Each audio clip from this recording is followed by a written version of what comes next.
In a seedy tavern in Mobile, Alabama, sat a very rich, very cocky, very drunk Timothy Mayer. Between endless rounds of brews came a boast. He could smuggle anything, and he liked a challenge. He just so happened to be surrounded by very rich, very cocky, very white men, angry that in the late 1850s, they'd just been cut off from their most precious resource, slaves. Mayer took the bet, $100,000 that he could make one final round of the now illegal transatlantic slave trade. And unfortunately, he won. According to the 2022 documentary Descendant, his ship, the Clotilda, made the final voyage of the transatlantic slave trade, bringing back over 100 enslaved people from Benin to Alabama. However, a mere 5 years later, they would be freed after the Civil War.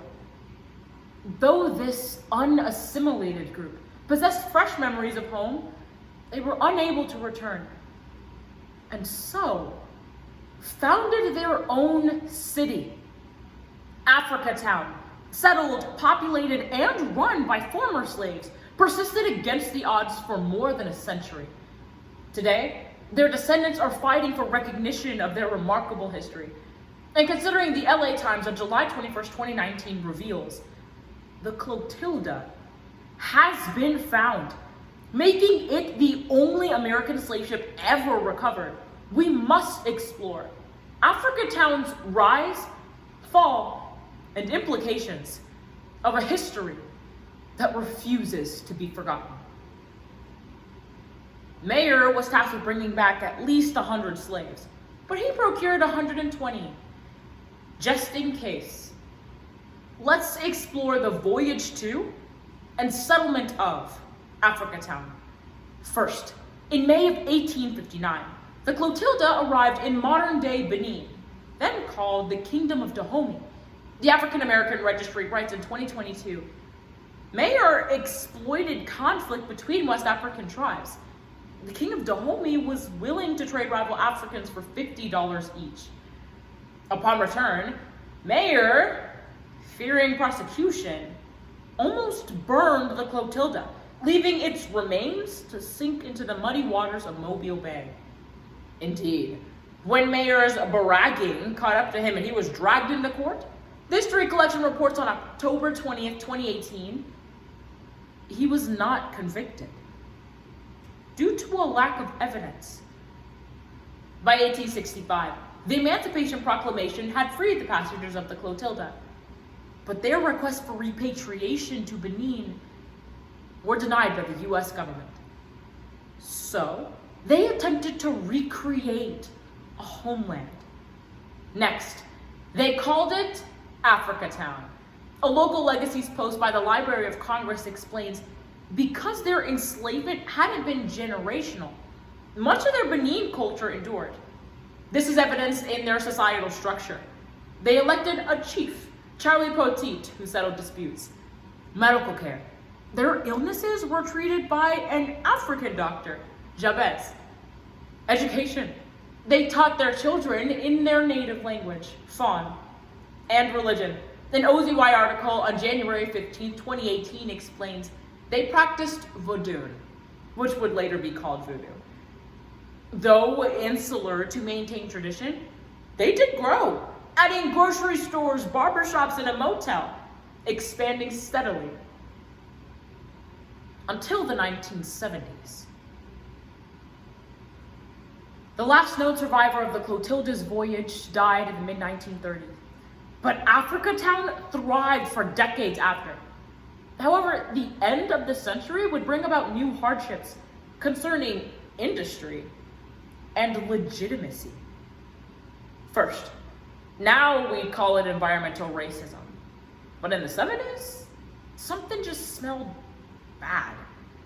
The Intelligencer on May 2nd, 2018 describes a neighboring chemical refinery owned by none other than the Mayer family. 62-year-old resident Charlie Walker explains, you couldn't stay outside for long. You'd get sick. Eventually, 11 factories and refineries surrounded the town. In 1992, Scott Paper Company released over 630,000 pounds of chloroform into the air, a chemical known to cause cancer. People got sick. Pastor Christopher Williams recalls officiating over 3 funerals a week for cancer patients in their 40s. A 2018 class action lawsuit briefly offered hope to the residents, but failed due to a lack of evidence. Next, Lorna Gale Woods knew who she was, even if no one else believed her. The Smithsonian on May 2nd, 2019 says, the 70-year-old resident has long heard stories of the ship that tore them from their homeland. So many people didn't think it happened, she explains, because we didn't have proof. Vox on October 24, 2022 confirms her fears. For 150 years, the Clotilda was written out of official record.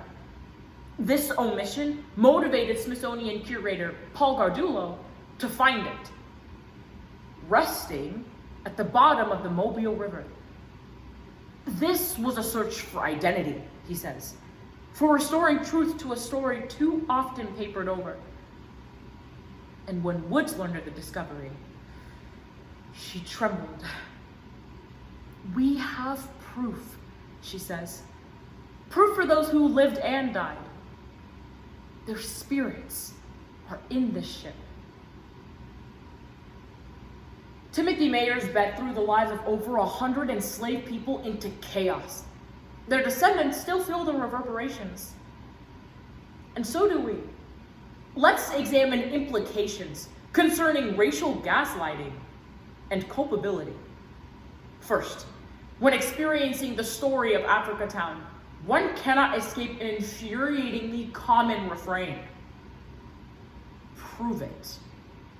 But 5 years after its discovery, the Clotilda remains in the muck of Mobile's waters.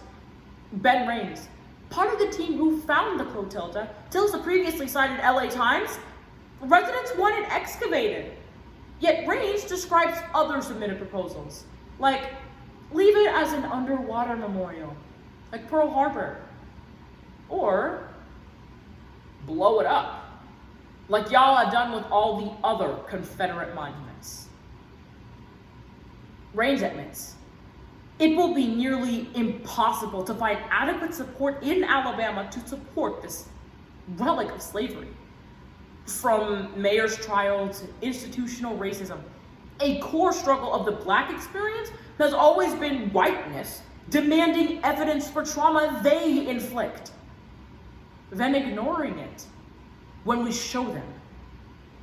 Finally, Africa Town could be rhetorically twisted to support conservative talking points.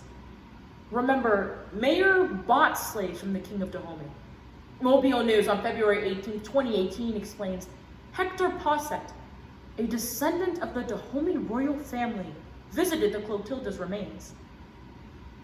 My ancestors did this, he said through tears. I'm begging for them to forgive us. However, healing and nuance are rare in today's discussions of slavery's legacy. Just look to Candace Owens' August 23rd, 2021 PragerU presentation. Africans were sold by Africans, she says with a smile, then proceeds to indict self-imposed Black victimhood, even if the Clotilda is excavated and put in a museum. Who's writing that placard? It would be all too easy to exploit Africa Town's origins to exonerate white supremacy, using historical truth to deny modern reality. Africa Town's history should not be forgotten. After examining its rise, fall, and implications, hopefully we can contribute to its continued memory. And as the Encyclopedia of Alabama writes in 2021, the log cabins have been replaced by modern houses, but the trees planted by the men and women of the Clotilda are still there, as are their graves.